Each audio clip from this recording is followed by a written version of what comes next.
Backstory: I'm not as familiar with the game, while also being familiar with the game. I played some of the first one, didn't finish it. I didn't touch the second one. The reviews scared me away, but I know a lot about what happened there. But I said, a lot of ads and a lot of people tell me check out the show. Let's check out the show. So the thing I do remember about the first one, the opening, is massive.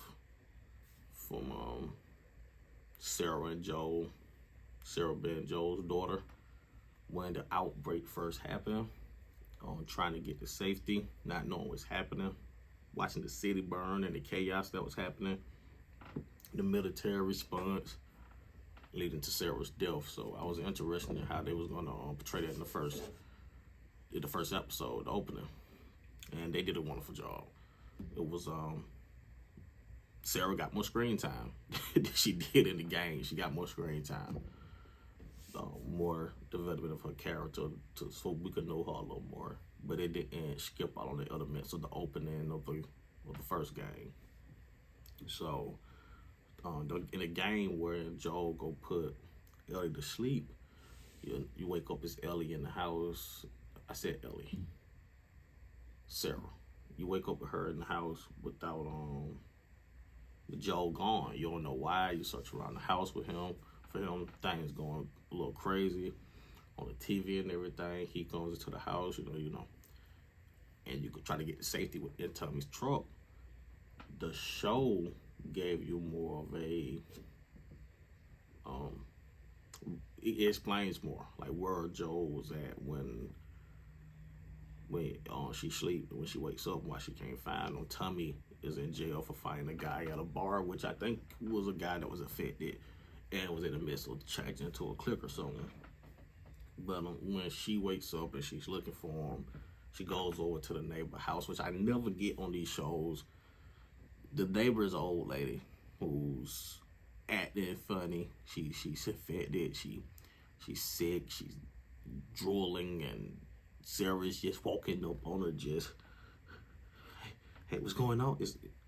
So she does all that until the lady just start chasing her, all possessed. Like, she runs out the door. Does Tommy and Joel pulling up? They gets in the truck and pulls off. And that's when you see the portrayal from the game of the city with the stores on fire and everything going berserk. But, we're coming up on the scene. And they didn't do the Sarah scene. They did almost exactly like the game, just a little changes or the dialogue there. But you can see that opening scene on the game 100 times. And this still ripped your heart out seeing it for the first time portrayed live action.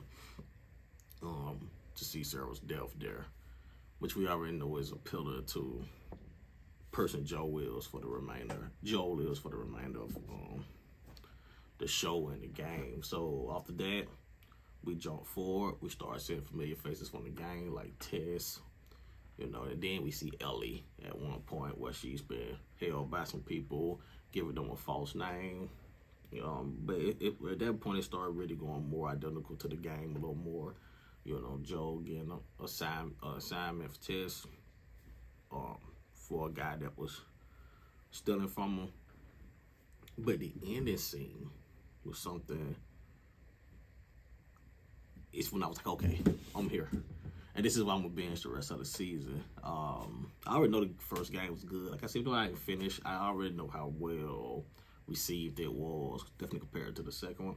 So I was gonna finish it anyway. But in that final scene where they're being stalked, trying to stick out by a military guard, and the guy is not gonna be reasoned with. He ain't gonna can't make a deal with him. And Joel just snapped. This is great for the TV. Joel got moments in the game where he completely just go berserk, but this scene in particular wasn't in the game, at least not that I remember. And he just beats him to death in a poke.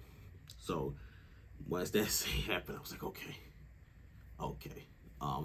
But backtrack, the clickers whoever the digital team is, whoever the makeup team is, anybody, whoever was in charge of designing the clickers, amazing job.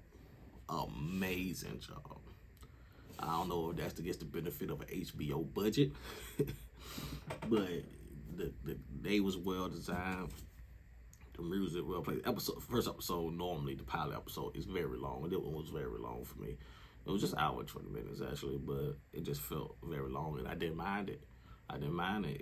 It's gone before you know it, because it just pulls you in and it managed to keep you there the whole time. I'm just at the point where I'm not fully sold on Bella Ramsey as Ellie, which says a lot for me because I remember her from Game of Thrones, and I think she was in His Dark Materials, if I'm not mistaken. I loved her. So I know she's a good actress. I'm not doubting that, but for some reason, as Ellie, it's just not clicking yet. But it's only been one episode. I'm being the rest of the season. But so what for through the first episode, she haven't exactly clicked for me as Ellie. Ellie is the main character in my eyes over. You know, it's her and Joe, but she's the main character. So that character has no choice but to have to click with the audience. I'm not gonna doubt her. I'm pretty sure she's gonna do it. But great first episode. If I rate it, just the first episode, gotta watch the other season.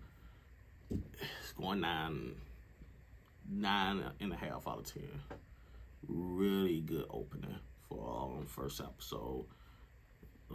Now I'm ready to see how the rest of the world. I remember playing the game the first time, going outside the walls and seeing the rest of the world and what it's have turned to since the outbreak.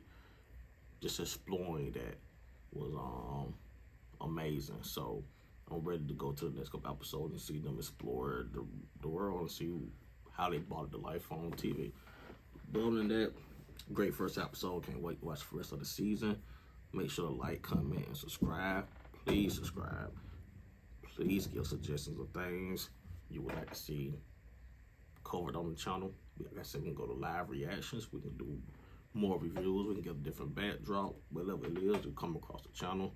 Leave suggestions below, and we'll do it. See you next.